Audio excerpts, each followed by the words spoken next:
журналисттер, Жогорку кеңештин 12 июндагы токтомуна ылайык Кыргыз Республикасынын экс-президенти Атамбаевга каршы анын статусун ажыратуу үчүн күнөө коюу маселеси боюнча корутунду берүү үчүн Жогорку кеңештин атайын убактылуу комиссиясы түзүлгөн.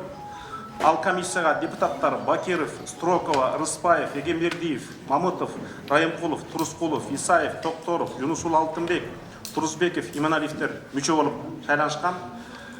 Бул комиссия өзүнүн биринчи отурумун 15 июнда өткөздү. Биринчи отурумдун протоколуна ылайык комиссиянын чечими менен мен, депутат Иманалиев, комиссиянын төрагасы болуп, депутат Мамытов Талант Тургунбаевич төраганын орун басары болуп, депутат Строкова Евгений Григорьевна жооптуу катчы болуп дайындалган. Азыр кворум бар. 12 комиссиянын мүчөсүнөн 9-у катышып атат. Урматтуу комиссиянын мүчөлөрү, биздин бүгүнкү отурум боюнча кандай сунуш пикирлер болот? Иштей баштай берсек болобу? Эки депутатыбыз кечигип келебиз деди. Урматтуу депутаттар, Кыргыз Республикасынын мыйзамына ылайык Кыргыз Республикасынын президенттин ишмердигинин кепилдиктери жөнүндө биз бүгүн негизги 3 нормативдик укуктук акт негизинде иштейбиз. Биринчи бул Кыргыз Республикасынын президенттин ишмердигинин кепилдиктери жөнүндө мыйзам. Экинчи Жогорку кеңештин регламенти. Үчүнчү атайын комиссия жөнүндө жоба. Ошого ылайык Кыргыз Республикасынын 19-жылдын 15 майында кабыл алынган мыйзамынын 12 беренесинде мындай деп жазылган. Анда Кыргыз Республикасынын экс-президентинин статусун алуу жөнүндөгү жагдай мындайча баяндалат. Кыргыз Республикасынын экс-президенти Кыргыз Республикасынын экс-президентинин статусунан ажыратылгандан кийин гана жазык жоопкерчиликке тартылышы мүмкүн. Ал Кыргыз Республикасынын президентинин ыйгарым укуктарын аткаруу мезгилинде Кыргыз Республикасынын экс-президентинин аракеттеринде кылмыш белгилери болгону жөнүндө Кыргыз Республикасынын башкы прокурорунун корутуусу менен бышыкталган, Кыргыз Республикасынын Жогорку кеңеш тарабынан коюлган өзгөчө оор кылмыш жасагандыгы жөнүндөгү айыптоонун негизинде гана Кыргыз Республикасынын статусунун макамынан ажыратылат. Демек, бүгүн процедура боюнча биринчи демилгелүү топтун кат Жогорку кеңешке келип түшкөн. Анын негизинде тийиштүү комитеттин 13 июндагы чечими чыккан. Комитеттин төрагасы Керезбековдун колу турат. Анын негизинде Жогорку кеңеш комиссия түзгөн. Ана комиссиянын курамы. Комиссиянын биринчи протоколун мен окуп бердим. Бүгүн экинчи отуруму. Эми ошол демилгелүү топтун Жогорку кеңешке кайрылган катынын текстин окуп берүү үчүн мен Мамытов Талант Тургунбаевичтен суранам. Бул негизги документ. Ошол каттын негизинде коюлган шектүү негиздери барбы жокпу? Биз ошого жооп беришибиз керек. Талант Тургунбаевич. Рахмат. Канат Капашевич. Саламатсыңар, урматтуу депутаттар, комиссиянын мүчөлөрү, урматтуу жыйындын катчылары жана массалык маалымат каражаттарынын өкүлдөрү. Кыргыз Республикасынын Жогорку кеңешинин 40тан ашык депутаттарынын экс-президенттин Алмаз Шаршенович Атамбаевдин айып угузуу менен бирге экс-президенттин статусунан ажыратуу жөнүндө демилгесин окуп берип коеюн. Уруксат берсеңиздер. Аталган демилге расмий тилде жазылыптыр, ошондуктан расмий тилде окуп коюуга уруксат этиңиздер. Төрага Жогорку кеңеш Кыргызской Республики Дастан Арсбековичу Жумабекову. Уважаемый Дастан Арсбекович, в соответствии с требованием статьи 69 Конституции Кыргызской Республики, статьи 12 Закона Кыргызской Республики о гарантиях деятельности президента Кыргызской Республики и статусе экс-президента Кыргызской Республики, а также требованиями Закона Кыргызской Республики о регламенте Жогорку кеңеши Кыргызской Республики, настоящим мы, незаподписавшиеся депутаты Жогорку кеңеши Кыргызской Республики, инициируем вопрос о выдвижении обвинения против экс-президента Кыргызской Республики Атамбаева Алмаза Шаршеновича для лишения его статуса экс-президента Кыргызской Республики.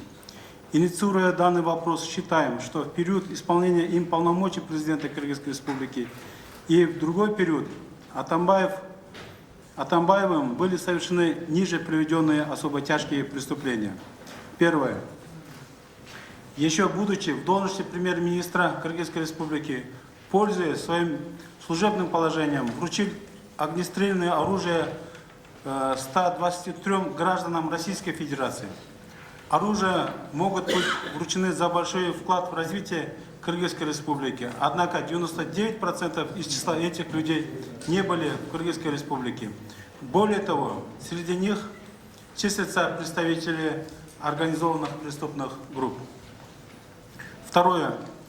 Земельный участок, на котором расположен дом Атамбаева Алмаза Шаршеновича в селе Койташ, был получен им без соблюдения установленных законодательством Кыргызской Республики сроков и условий.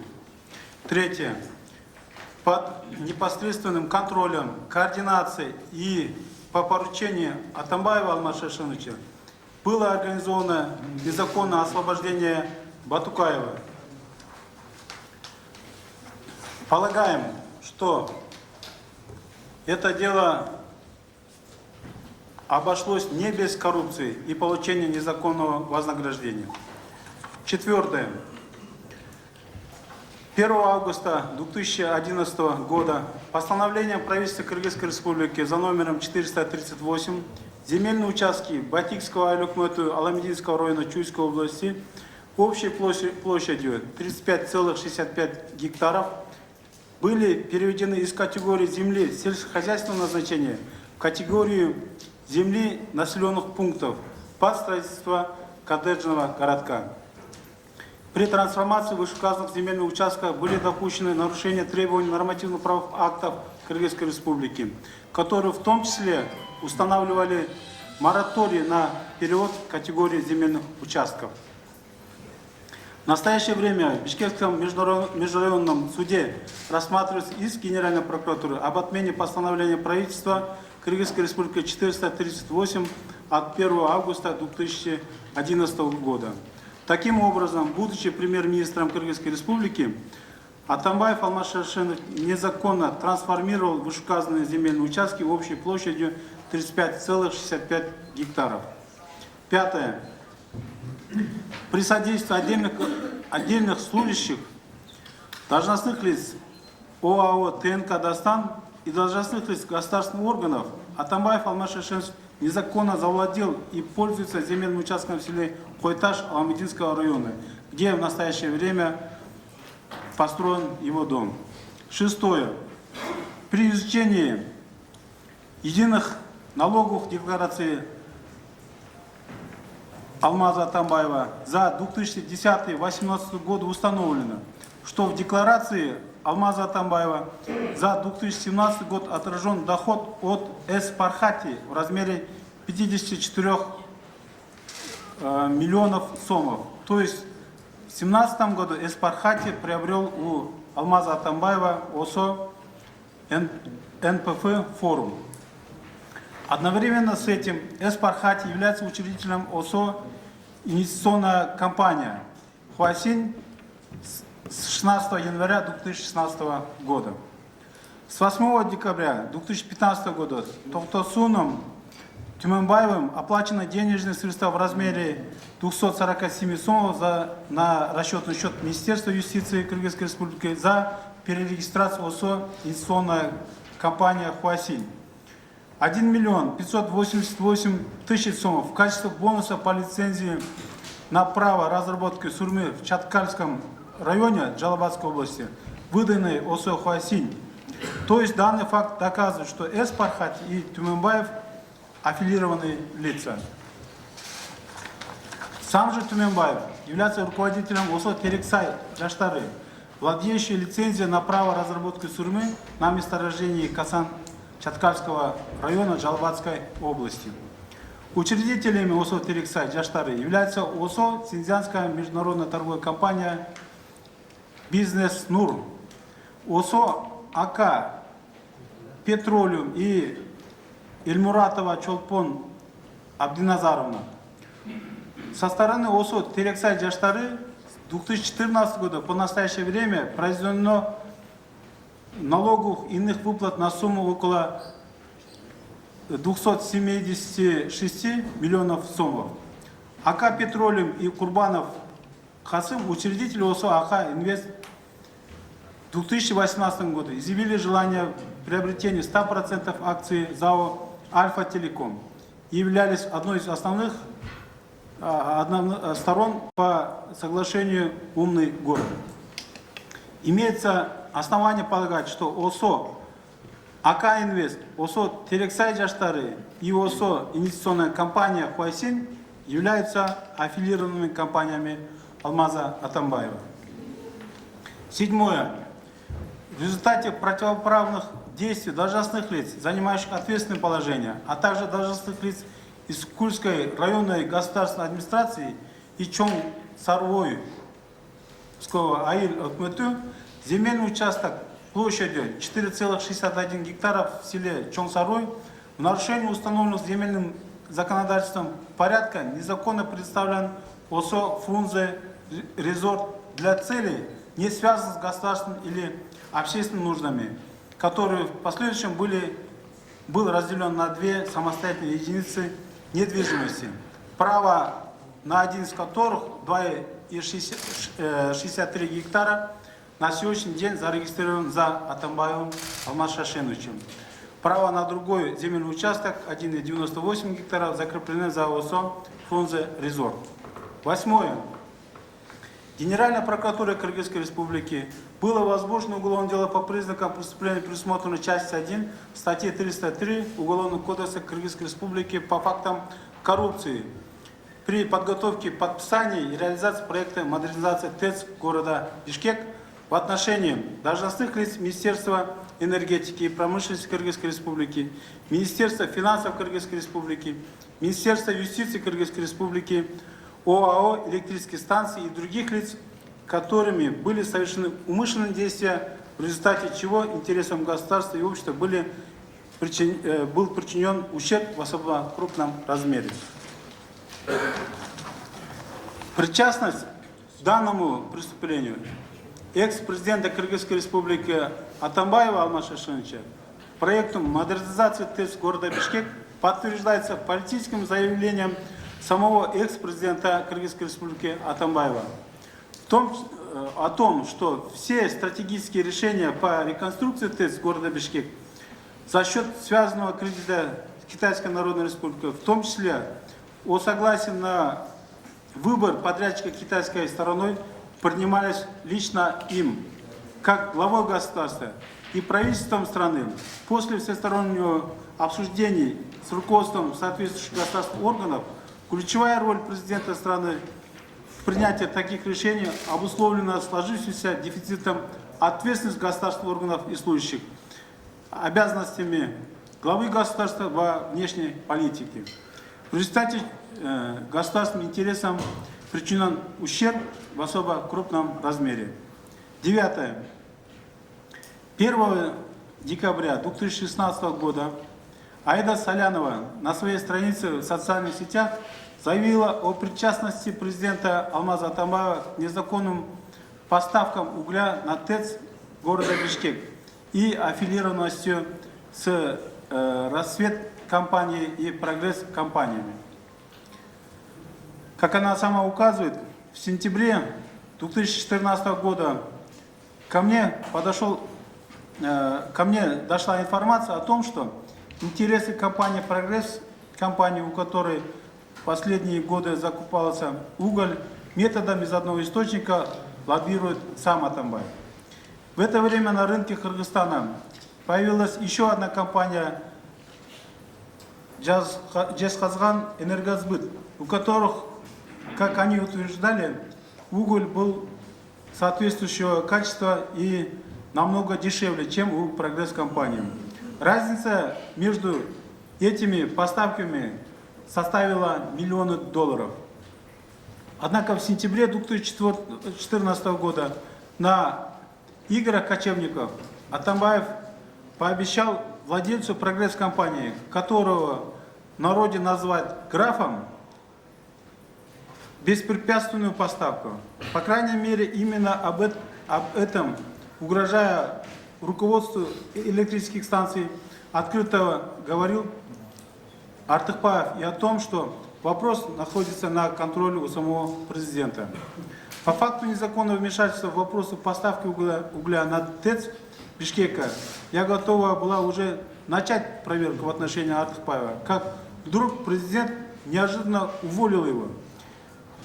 Я это оценила как наказание за неумение держать язык за зубами, написала она в своей странице в Фейсбуке. В данном случае усматриваются коррупционные связи Алмаза Атамбаева в компаниях «Прогресс» компании и «Рассвет» компании, интересы которых он лоббировал. Будучи президентом Кыргызской республики, сконцентрировал и узурпировал свою власть Кыргызской республики в своих руках. В нарушение требований пункта 3 статьи 63 Конституции Кыргызской республики, будучи президентом Кыргызской республики, Атамбаев Алмаз Шаршенович продолжал свою активную деятельность, связанную с деятельностью политических партий СДПК. Руководители и лица, занимавшие высшие руководящие должности в органах государственной власти, в аппарате президента Кыргызской республики были близкими людьми Атамбаева Алмаз Шаршеновича, членами партии СДПК и ее политсовета. Используя в интересах всей ветви власти, Атамбаев Алмаз Шаршенович создал организованную преступную группу, подверг гонениям и репрессиям вышеуказанных против его режима депутатов Жогорку Кеңеша Кыргызской республики, судей, общественных деятелей, а также журналистов и представителей средств массовой информации. Напрямую незаконно вмешивался в деятельность других органов власти, результатом чего стали организованные им коррупционные действия при реконструкции исторического музея города Бишкек, строительстве ЛЭП Датка Кемин, альтернативной дороги север-юг, при продвижении проекта Верхненарынского ГЭС, а также другие особо тяжкие преступления. Вышеуказанные факты в отношении экс-президента Кыргызской республики Атамбаева Алмаза Шаршеновича являются особо тяжкими преступлениями против интересов государства и народа, за которое предусмотрена уголовная ответственность. На основании изложенного просим вас в соответствии с требованиями законодательства Кыргызской республики обеспечить соблюдение процедуры по продвижению вопроса о выдвижении обвинений против экс-президента Кыргызской республики Атамбаева Алмаза Шаршеновича, в том числе поручить ответственному комитету Жогорку Кеңеша Кыргызской республики подготовить проект постановления о создании временной специальной комиссии для дачи соответствующего заключения. Рахмат, Қанат Мұхтарович. Құрметті комиссия мүшелері, қатысқандар, бір өзгөчө жактага көңүлүңүздөрдү бургум келет.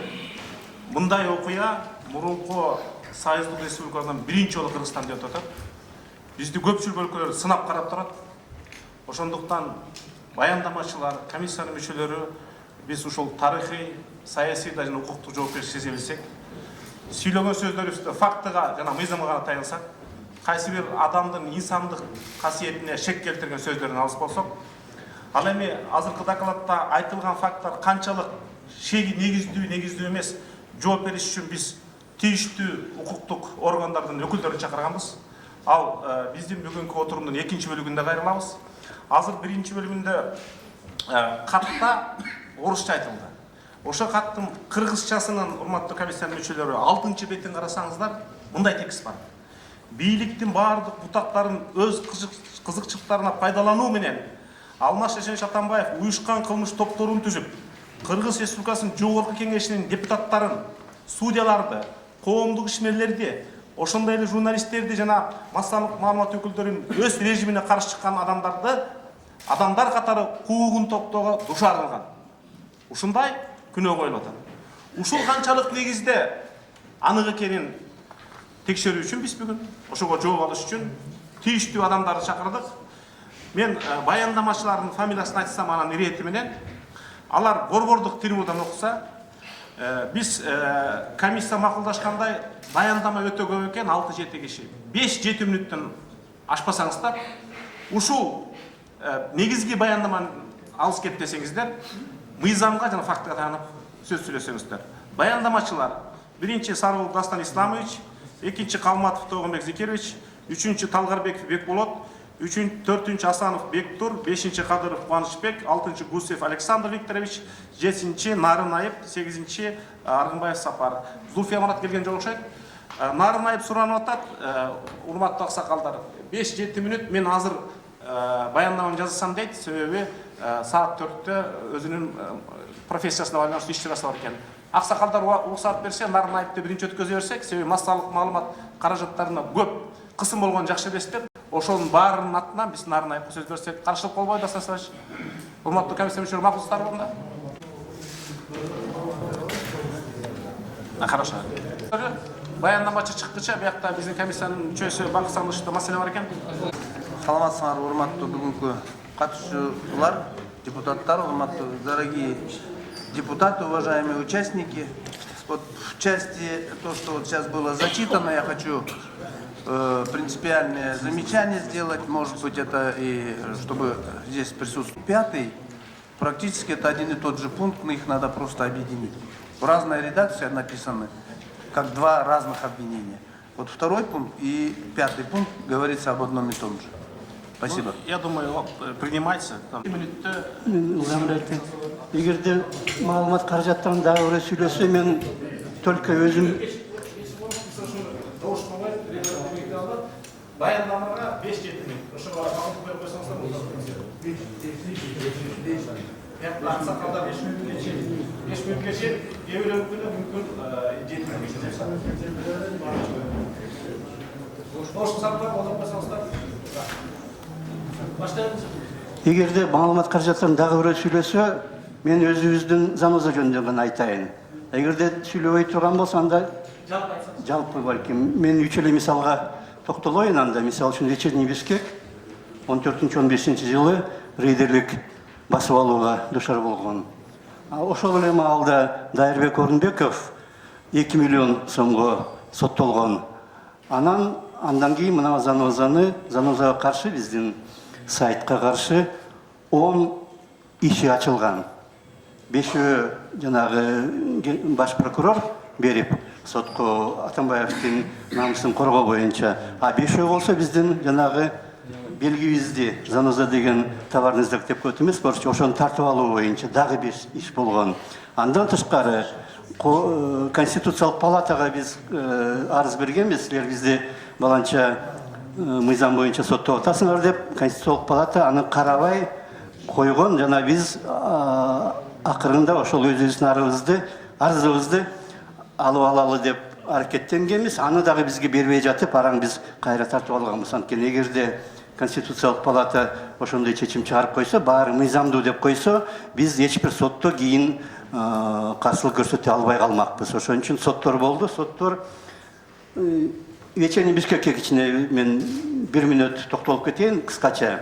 14-жылы сентябрда сотко берип, 2000-жылы ошого чейин 14 жыл мурда өз үлүшүн, 50% үлүшүн сатып жиберген Александр Рябушкинге кайра ошол 50% үлүштү кайтарып берүү жөнүндө чечим чыккан. 1-Май райондук сотунда Эмиль Аксамаев деген сот чечим чыгарган. Мындай чарбалык иштердин жанагы срок давности деп коет эмес, орусча мөөнөтү 3 жыл экен. Же мен балким ката кетирип атсам, ашып кетсе 5 жыл. А бул 14 жыл өткөндөн кийин ошондой чечим чыгарылып атат. Анан 50% берип салып атат. Кийин ошол 50% бергенине аз келгенсип, мына 14 жылдагы менин көрбөй калган пайдамды кайра кайтарып бергиле деп арыз берип атат Рябушкин. 50% алганына алымсынбай, аны да кайтарып берип атышат. Анын баары бир 400 бир нече миллион сом болгон, ошол 10 жылдын ичинде упущенная выгода дегени. Анысы аз келгенсип, кийин мына 1 жылга жакын уланды соттор. 15-жылдын жай айларында жанагы 400 бир нече миллион сомду кайтарбастан эле колунда болгон нерсенин баарын өткөрүп берсин деген чечим чыгарган соттор. Мындай чечимдердин баары башынан аягына чейин 1-чи соттон тартып, акыркы сотко чейин баары жасалма болгон. Кээ бир сотторго Александр Кимди чакырыш керек болчу да, тиги Вечерний Бишкектин башчысы, ошол басма үйдүн башчысы. Ошону сотко чакырыш керек деген повестканы Рябушкиндин колуна берип атышат соттор. Каршылаш адамга, соттошуп аткан адамдын колуна берип атат. Силер берип койгула деп. Анан өздөрүнүн журналына жазып коет, повестка мыйзамдуу түрдө жеткирилди, берилди деп. Ачындыгында ким ал жөнүндө таптакыр билбейт, укпайт. Анан угуп калып сотко чуркап барса, адвокаты. Уже сот бүтүп калган 5 мүнөттүн ичинде. Ушундай нерселер болгон, абдан көп мыйзам бузуулар. Мунун баары бир дагы демократиялык мамлекетте, же бир мыйзамды сыйлаган мамлекетте мүмкүн эмес эле. Жанагы соттор дагы андай мыйзам бузууга эч качан бара албайт болчу. Жалаң гана ак үйдүн жана Атамбаевдин жанындагы адамдардын басымы астында гана болуп жатат. Экинчи мисалды мен мисалдар көп, бирок мен 3 эле мисалды келтирейин. Экинчи мисал Дайырбек Орунбеков. Жанагы 10-жылдагы Ош окуяларына убактылуу өкмөт жетиштүү көңүл бурган эмес деп жазып койгону үчүн 14-жылы аны сотко берип, алгач 1 миллион сот деп жазган, анан ошо 1 миллион до арыз боюнча соттор болуп аткан кезде Вечерний Бишкекти жактап коем деп башка бир макала жазса, анын 1 миллионун 2 миллионго көбөйтүп салып, анан 15-жылы ошондой чечим чыккан, 2 миллион сом төлөп берсин Атамбаевге каршы деп. Ошол убакта Фарид Ниязов дагы, башкалар дагы баары интервью бергенде бул журналист эмес деп интервью беришкен. Бул жанагыдай өлкөдөгү мамлекеттеги биринчи адамга каршы сөз тийгизип атат. Булар жөн орусча айтканда клеветник, жалаачы деп айтып беришкен. Бул дагы сотторго басым катары байланса болот. Анткени соттор боло электе эле жанагыдай интервью берип, элге таратып, анын баары элдин кулагына куюп, ошентип барып, бул журналист эмес турбайбы, бул жөн жала жаза берип турбайбы дегендей кылып. Анан кийин соттун чечими чыккандан кийин 1 жылдан кийин 16-жылы жанагы 2 миллион сомду төлөбөй атат деп буга каршы кылмыш ишин ачкан, уголовное дело. Анан кийин гана 18-жылы акталып атат амнистия боюнча Дайырбек Орунбеков. Бул экинчи мисал. Үчүнчү мисалды келтирсем, биздин Заноза деген сайт. Вечерний Бишкекти 15-жылы августта тартып алгандан кийин Вечерний Бишкекти иштеген бир 10 чакты адам кетип калып, анан жанагыдай Заноза деген сайтты түзүлгөн. 1 жылдан кийин, 1,5 жылдан кийин деп коелу. 17-жылдын 6-мартынан тартып 1 апрелге чейин 5 иск берилген. До арыз. Ошол 5-өөнү тең баш прокурор берип атат. 2003-жылы кабыл алынган президенттин ишмердигинин кепилдөөсү деген мыйзам бар. Аны кийин мына Исхак Масалиев талкуулабады, бул конституцияга каршы келет деп. Анан кийин Конституциялык палата кичине өзгөртүү салды. Азыркы ошонун негизинде өзгөртүлгөн мыйзам боюнча азыр силер иштеп атасыңар. Ошондо мартта берип атат эмеге биринчи жана искти до арызды. Ага чейин октябрда, 16-жылдын октябрында президент Атамбаев чыгып сүйлөп, мына Арча Бешикте жана спорт комплекси Газпром ачкан, Корперген ачкан. Ошондо сүйлөп атат, булар калпычы, булар жалаачы деп. Менин атымды атап. Демек, жанагы сот ошол кезде башталган болуш керек, жанагыдай сотко берели, буларды жаап салалы, миллиондоп эметип салалы деп.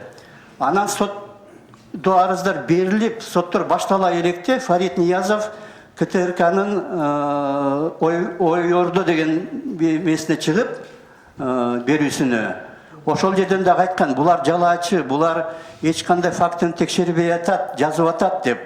Бирок ал жерде эч кандай факт бузулган эмес. Бир дагы мына 5 иш боюнча. Бир дагы жерде анын намысына тие тургандай, же бир нерсени бурмалагандай бир дагы факт болгон эмес. Бардык 5 иш боюнча биз материалдын баарын Нижний Новгород дегендеги университет бар, ошол жерде чоң бир россиялык эме бар, тиги борбор. Убакытпы?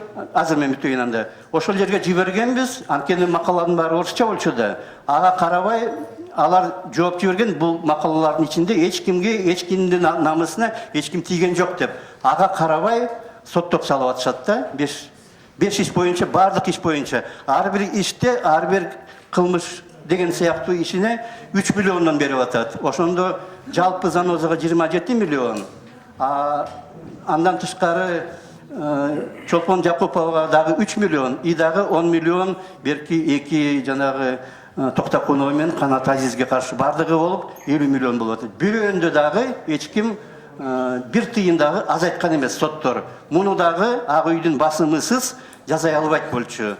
И дагы иш боюнча биздин Заноза деген сайт чыгып атса, аны ошол эле вечерний бишкек тартып алган Рябушкин деген жигит кыргыз патентке арыз берип, өзүнө каттап коюп атат Заноза деген ишти. Биз ага чейин 1 жыл бою иштеп атсак, аны дагы соттун баары эч кандай талкуусуз эле тартып алган. Силер мындай ат менен чыкпайсыңар деп, ошон үчүн кийин Заноза жабылып, анын ордуна кактус чыккан. Нарынай мырза, сизге рахмат.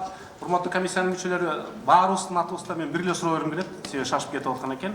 Ушул сиз айткан фактынын баарына түздөн түз экс президенттин тиешеси бар деген эмне далилиңиз бар? Geçesizler. Жана сиз айткан фактынын баарына түздөн түз экс президент Атамбаевдин тиешеси бар деген кандай далилиңиз бар? Ген прокурор Жолдубаева жанагы 2003 жылдагы закон боюнча берип атат. Атамбаевдин атынан. Ошон үчүн анын буйругусуз ген прокурор бере албайт болчу. Анткени ошол эле 2003 жылдагы закондо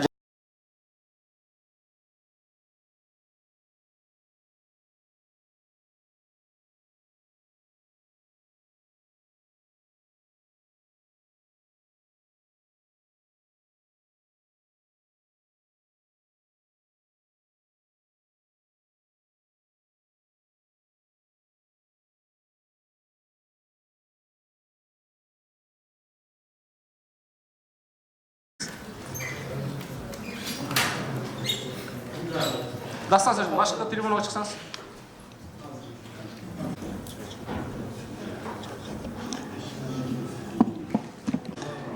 Атамбаевдин убагында жүргүзүлгөн саясий курултукту айтып отурсак күн батып калат. Ошон үчүн мен кыска нуска расмий тил менен жалпыга түшүнүктүү болсун деп расмий тилде жазылган биздин атыбыздан комиссиянын дарегине арызды окуп берейин, силерге тапшырып берейин. Председателю, членам депутатской комиссии Жогорки Кеңеши по снятию неприкосновенности и лишению статуса экс-президента Атамбаева. Заявление.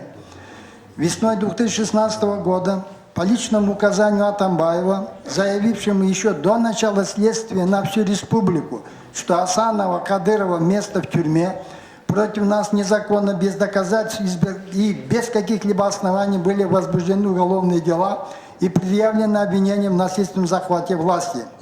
Сфабрикованные и сфальсифицированные следственные материалы были составлены с грубыми нарушениями 28 статей, а именно статей 18, 20, 28, 31, 34, 35, 37, 52 Конституции, статей 5, 7, 8, 10, 15, 16, 34, 81, 82, 92, 93, 124, 125, 130, 132, 169, 211, 220, 233, 237 УПК Кыргызской Республики в редакции 2013 года.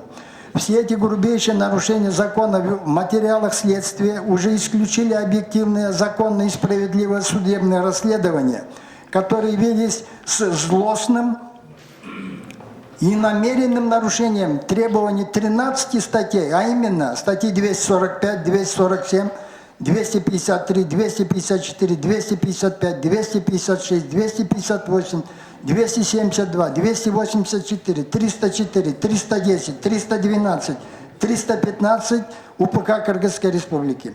Коллегия Бишкекского городского суда при рассмотрении наших апелляционных заявлений грубо нарушила требования 4 статей УПК, статьи 349, 350, 351, 52, оставив в силе неправосудные, несправедливые и необъективные решения Первомайского районного суда, принятые в отношении нас. В виде неоспоримого доказательства и документального подтверждения всем вышеизложенным фактам мы прикладываем к этому заявлению 10 документов объемом 36 страниц. Вы, уважаемый Хамиль Капашевич, сказали, должно быть конкретно, предметно, не голословно. Вот документы в объеме 36 страниц прикладываем заявление. Кроме этого, дополнительно в материалах судебного дела по Асанову, Кадырову, Карыбекову, Сарыгулову имеются нерассмотренные судом, проигнорированные 11 возражений, 25 ходатайств общим объемом 151 страницу. Решение Верховного суда о снятии обвинения по статье 295 «Насильственный захват власти» Сталгарбекова, Калматова, Султанова, Гусева, Колубаева полностью совпадает с заключением независимой общественной экспертной комиссии, подписанной 4 генерал-лейтенантами, 2 генерал-майорами, а именно Куловым, Дюшебаевым, Ибраевым, Иманкуловым, Курмановым, Чолпанбаевым, бывшими Төрега Жогорку кеңеши, генпрокурорами, замминистра МВД, министра МВД, председатель, зампредседателя ГКМБ.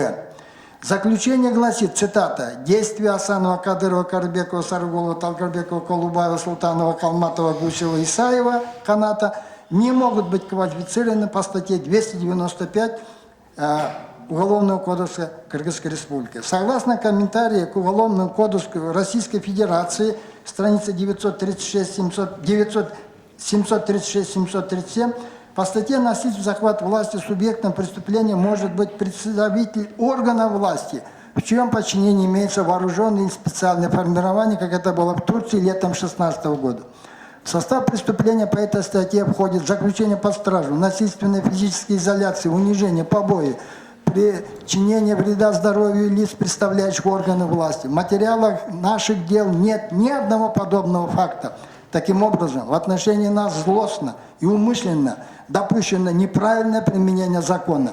Выполняя прямое, незаконное, публично оглашенное указание Атамбаева правоохранительными и судебными органами, которое по существу было политическим преследованием неугодных ему политических и общественных деятелей, открыто говоривших и писавших в СМИ о его антинародных и антигосударственных делах в период 2012-2015 годов, более 70 следователей, прокуроров, судей совершили противоправные деяния, квалифицируемые статьей 329, 322, 324, 325, 326, 329, 330 Уголовного кодекса Кыргызской Республики. Незаконное возбуждение уголовного дела, незаконное лишение свободы, незаконное привлечение к ответственности, принуждение к даче ложных показаний и так далее. Все. На основании изложенного мы просим комиссию, первое, включить выше приведенные факты в список намеренно и злостно совершенных противозаконных деяний Атамбаевым в период 2011-2017 годов, дающих основания для снятия с него статуса экс-президента. Создать независимую комиссию из опытных и квалифицированных юристов для проверки достоверности вышеизложенных фактов, а в случае их подтверждения принять в установленном законном порядке решение о нашей реабилитации. Уважаемые члены комиссии, каждая запятая, каждое слово здесь продумано и подтверждено документами. Поэтому прошу считать это как предъявленное обвинение Атамбаеву. Пожалуйста, помощники, дайте здесь председателю комиссии, заместителю председателя комиссии, если нужно остальным членам комиссии. А? Ну вот тут у меня есть 3 экземпляра только. Ну вот председатель, мы можем потом додать. Потому что... секретарят, bizim юристтерге комиссия мүшесіне берсек. Да, мы вам даем 2 председателя. 1 минутыңыз қалды. Да, нет, дагы бири арызым бар, ошо мен бүтөйүн. Председателю депутатской комиссии Жогорку кеңеши господину Иманалиеву от пенсионера Сарыгулова заявление об организации Атамбаевым покушения на мою жизнь путем доведения до естественной смерти по болезни, незаконным и безосновательным возбуждением с марта по июнь 2016 года против меня 3 уголовных дел в совершении 3 особо тяжких преступлений и незаконным лишением меня свободы с содержанием в СИЗО ГКНБ. В марте 2016 года при отсутствии доказательств не было предъявлено обвинение в насильственном захвате власти. В период марта-июля 2016 года ни одного следственного действия со мной не проводилось, и дело было направлено в суд. Суд признал меня непричастным к насильственному захвату власти, но обвинил в сокрытии преступления, несмотря на то, что в материалах следствия нет ни одного материального признака этого преступления. Нет сокрытия преступника, нет сокрытия следов преступления, нет сокрытия орудия преступления. 12 июня 2016 года во всех средствах массовой информации было объявлено, что я помещен в СИЗО ГКНБ по обвинению в коррупции по Кумтору, якобы на основании показаний директора КОК Хаменюк. Позже Хаменюк в интервью радио «Азатык» сказал, что никаких показаний, дающих основания обвинить меня в коррупции, он не давал. 12 июня 2016 года мне было предъявлено... Мен анда муну окуайлы берейин. Мен берейин мунун барын. Пожалуйста, помогите, кто тот председателю. Вот заместителю. И Ордуңузга барсаңыз, суроо болсо ошо ордуңуздан беребиз. я еще хочу добавить то, что не касается политических репрессий. Вы читали перечень всех нарушений. Там нет антинародного и антигосударственного отношения к водно-энергетическим ресурсам республики в 2010-2013. Катта көрсөтүлгөн гана фактыны карайлабыз. Кошумча Это документы я вам даю, документ комиссии. катары бериңиз. Пожалуйста, Рахмат. раздайте документы. Вот эта публикация документальная, вот 2 вида. Более того, еще есть. Басаңыз программаны жазуу жүзүндө берсеңиз. Не, вот я вам даю прямо сейчас, получайте. Вот газеты, где факты узурпации власти по одному раздайте. И последнее. Вот документ, я только могу дать председателю, за что я был гонимый. Во-первых, я обвинял Атамбаева за продажу воды и за энергетический кризис. Во-вторых, я обвинял за то, что кумторский вопрос был не решен. Вот документ, пожалуйста, председателю я даю и заместителю председателя. Объемный документ, опубликованный в печати, который подтверждает вину Атамбаева в том, что Кумтор $2 миллиарда Кыргызстанскому и кыргызскому народу не дал. Пожалуйста. Мага эскертүү берип атышат. Сиздин сөзүңүз токтоду. Алып койгула мына. Алып койгула мына. Рахмат Дастан Старович. Кийинки баяндамашка өтө берсек, анан суроолорду аягында берсек. 2 мүнөттөн ашпасаңыз.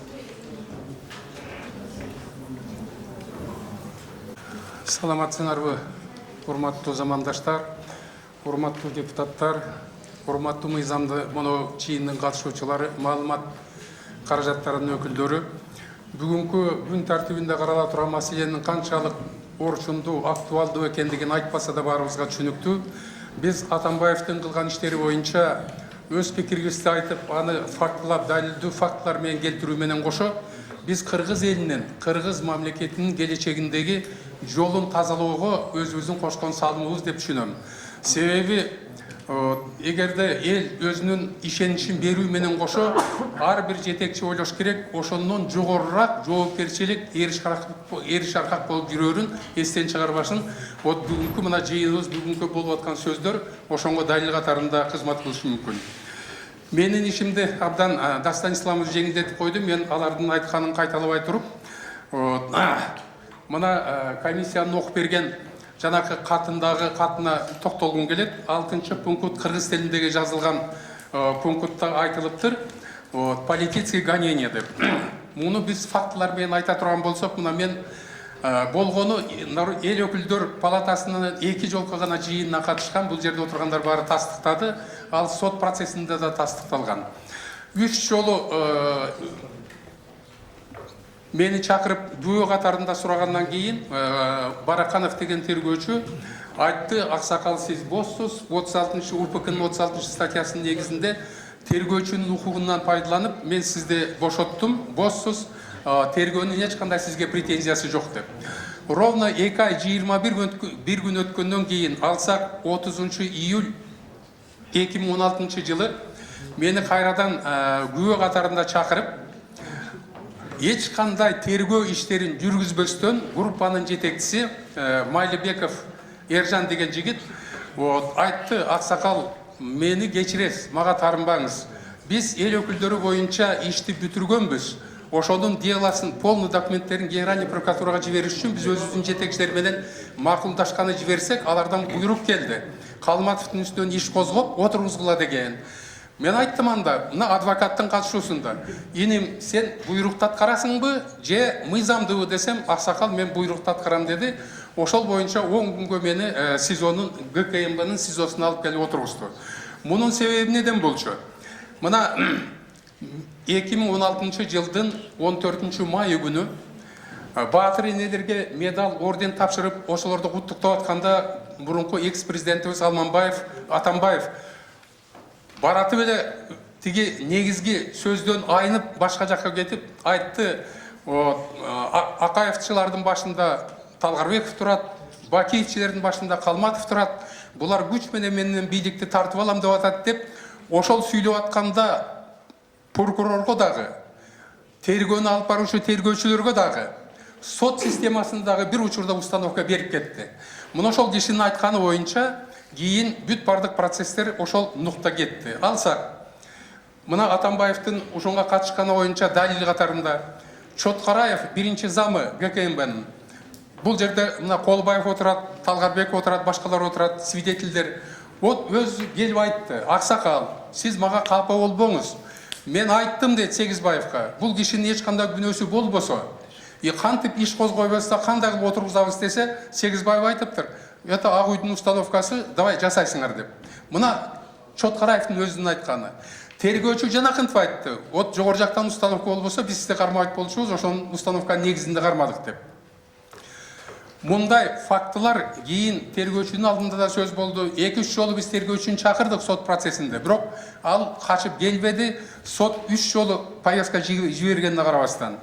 Мен ушул жерден пайдаланып айтарым, мына Дастан Сарыулович айтып кетти, канча прокурор, канча тергөө иштерин жүргүзүп аткан жарандар, соттор ушул ишке байланыштуу өздөрүнүн мыйзамдуулугунан четтеп, мында бир мыйзамсыз чечимдерди кабыл алды деп. Бул абдан туура. Бирок мен айтарым, биз политический гонениеде жүргөндөр, Атамбаевдин чириген, ириген бийлигинин канчалык азап тартып курмандыгы болсок, мен айтар элем, укук коргоо органынын кызматкерлери дагы, в том числе прокуратура, соттун кызматкерлери дагы куду ушундай Атамбаевдин бийлигинин жертвасы, то есть курмандыгы болду. Мен учурдан пайдаланып айтарым, урматтуу комиссиянын мүчөлөрү, эгерде биз ушул укук коргоо органдарына, сот системасында иштеп аткан сотторго мүмкүнчүлүк берип, алар ошол чынын айтып, ушу бийликтен установка болгон, ошонун аркасында биз туура эмес чечимдерди алдык эле деп мойнуна алып кечирим сураса, мен ойлойм, эл кечирет. Себеби элибизде жакшы кеп бар. Жаңылбаган жаап, мүдүрүлбөгөн туяк болбойт дейт. Мен партиялык кызматкер катарында Лениндин бир сөзүн келтиргим келет, улуу Лениндин. Настоящий человек не тот, кто не допускает ошибки. Таких людей нет и быть не может. Настоящий человек тот, кто, допуская ошибки, осознал и исправил дейт. Эгер ушул кызматтын адамдары өзүнүн күнөөсүн мойнуна алып, элден кечирим сурап, мындан кийин мыйзамдуу жолго түшөрүн, только мыйзам менен гана иш алып барарын айтса, анда аларды эл кечирет деген ойдомун. Эгер дагы эле актанып, бизде эч кандай күнөө болгон эмес, эч кандай установка болгон эмес деп кайрадан жанакындай бир жалганга чыгарып айтылган сөздөр чыгарса, анда ал кишилер коом тарабынан тазаланыш керек. Алар бардыгы, значит, кызматтан кетиш керек. Ансыз аларда эч кандай надежда болушу мүмкүн эмес. Эми бир-эки ооз сөз. Мына фактылар боюнча коррупция, бийликти узурпация кылып алышты. Мына абдан жакшы катты айтылган экен. Аны мен кайталабай туруп кошумчам. Алмаз Шаршенович бийликтин бардык бутактарын өзүнө каратты. Кантип? Кайсыл партия депутаттыкка келет, муну өзү чечти. Ошонун ичинен кайсылар депутат болуп келет, ошолорго чейин тизмесин Илмиян экөө чечти. Мен муну абдан жакшы билем, себеби ал киши менен сүйлөшүп аткан маалда ушуну өз оозу менен айткан. Шунун бардыгын контролдоп атабыз, шунун бардыгын чечип атабыз деп. Бул биринчиси. Экинчиси, аткаруу бийлиги толук 100% көз каранды болчу. Сот бийлигин айтпайлык, укук коргоо органдарын айтпайлык. Бул деген бийликти законсуз, конституцияны тебелеп тепсүү менен басып алуу. Бул мурунку 295-чи, азыркы 319-чу статья. Бул эң чоң күнөө катарында эсептелинет. Экинчи бир маселе, кадровый маселени. Кадровый маселени Кыргызстанда вообще шерменде болуп бүттүк. Мына өзүңөр билесиңер, ал айтылып атат, өзүнүн шофёрун, секретарын, помощниктерин, телеохранительдерин бардыгын мамлекеттик чоң кызматтарга коюп, мамлекеттик кызматтын аброюн совсем кетирди. Эгерде ошолор өзүнүн функциясын туура аткарганда, анда бир жөн болчу. Алар наоборот мамлекетти шермендеге алып келди. Бир минут. Хорошо, жыйынтыктап атам. Менин айтарым, коррупция боюнча мына айттыңар 319 статьяга туура келет. Злоупотребление должностным положением бул 320 статьяга туура келет. Превышение власти 321 статьяга туура келет. Заключение заведомо невыгодных контрактов 322 статьяга туура келет. Незаконное обогащение 323 статьяга туура келет. воспрепятствие осуществлению правосудия 332 статьяға тура келет. И, наконец, насильственный захват власти был 309 статьяға тура келет УК Кыргызской Республики. Мына Алмамбет Насырханович сессияда абдан тура айтты. Вот, егерде біз Атамбаевтың мойнына өтө кылмыштын чоң статьялары менен чоң күнөөлөрдү коюп болсок, вот анда биздин мында бир аракет кылгаткандарыбыздын бардыгы мында бир айыгына чейин чыкпай калышы мүмкүн. Ошон үчүн мен мына статьяларды келтирдим. Вот сиздердин берген катта дагы азыркы айтылып аткан сөздөрдүн негизинде дагы ушул статьялар толугу менен Атамбаевдин мойнуна илсек болот. Ал мыйзам алдында, элдин алдында, мамлекеттин алдында жооп бериш керек. Рахмат көңүл бөлгөнүңүздөргө, ишиңерге ийгилик каалайм. Рахмат өзүңүз. Суроолор аягында болот. Анда кийинки баяндамачы Талгарбеков Эп болот. 7 мүнөттөн ашырбасаңыздар.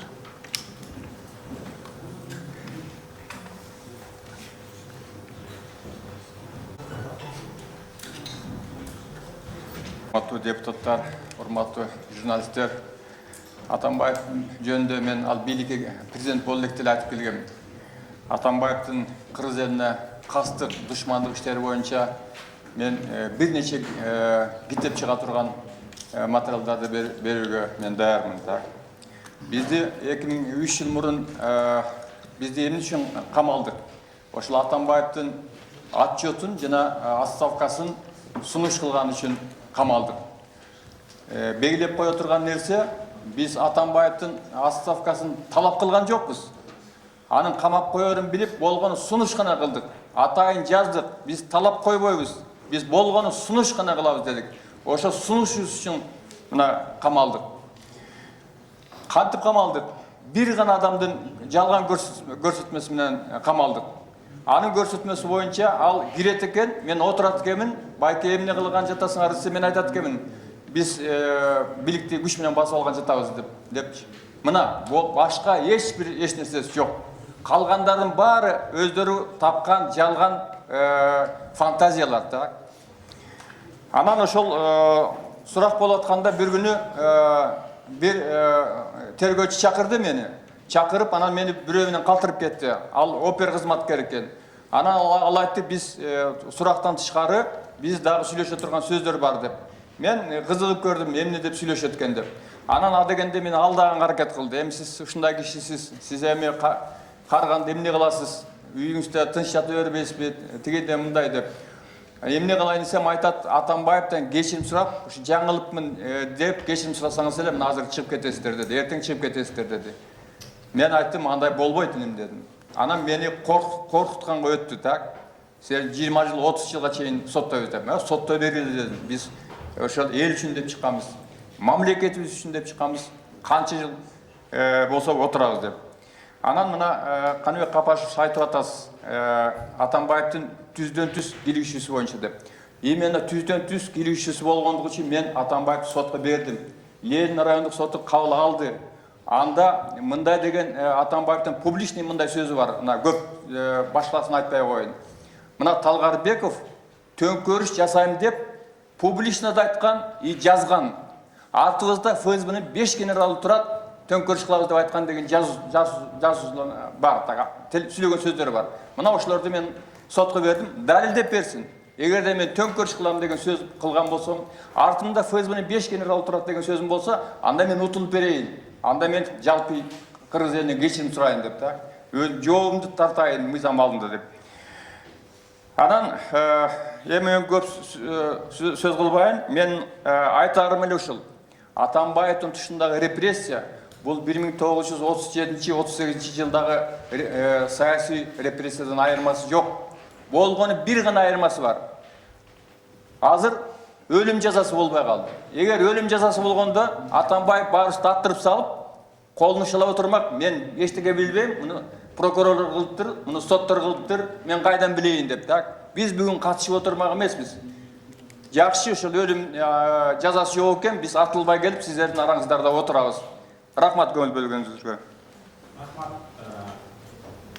Кийинки баяндамачы Асанбек.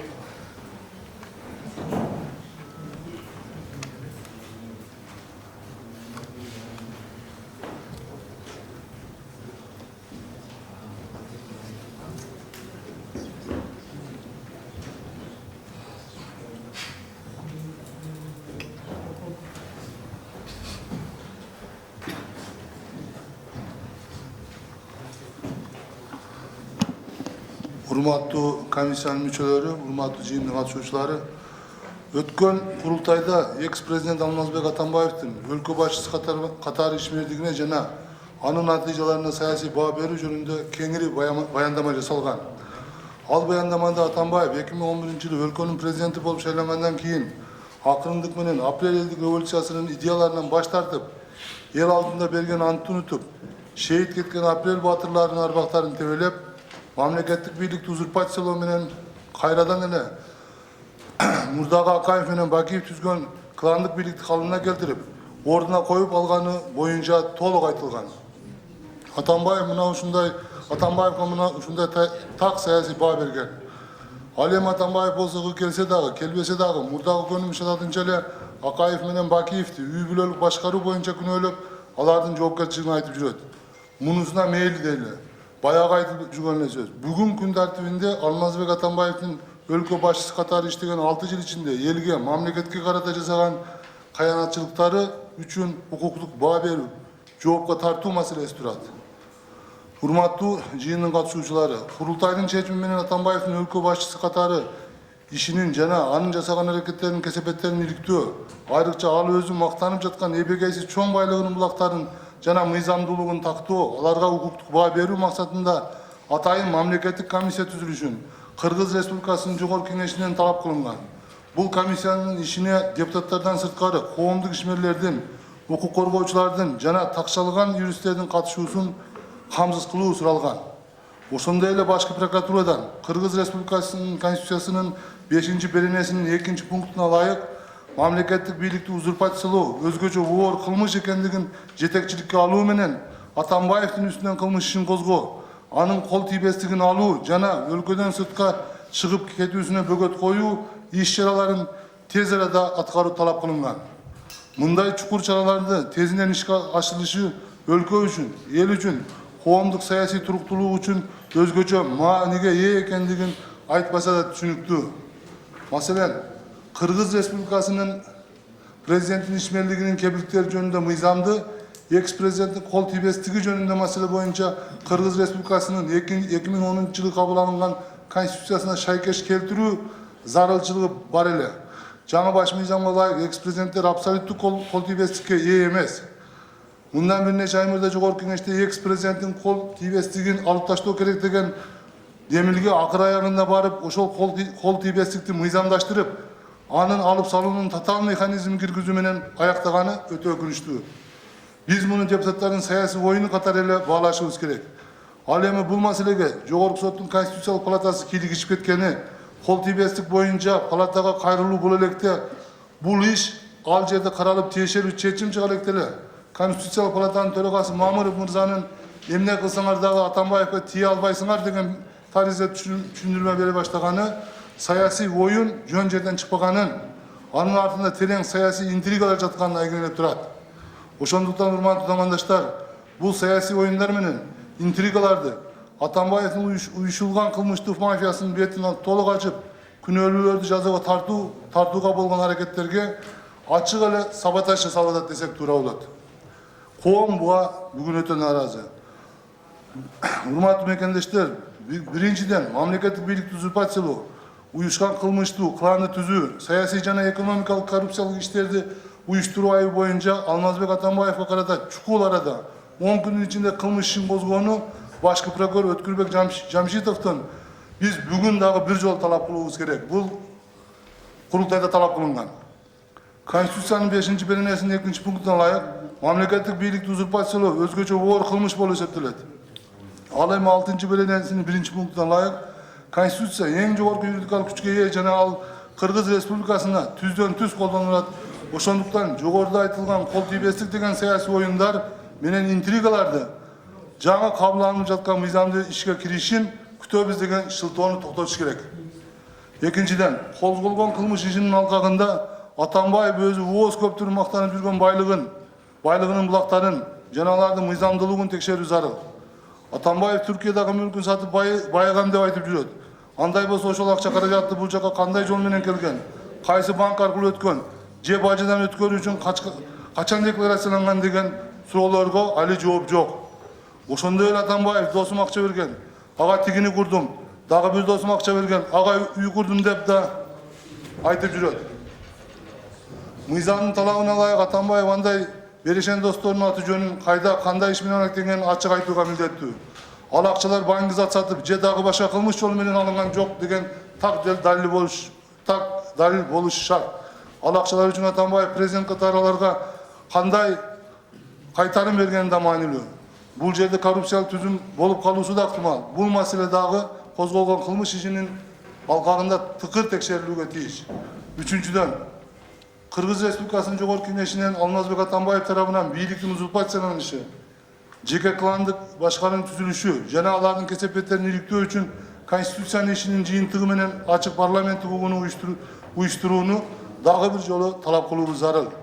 Жыйынтыгында Атамбаевдин жеке кландык башкаруусуна саясий баа берип, мындан ары Кыргыз Республикасында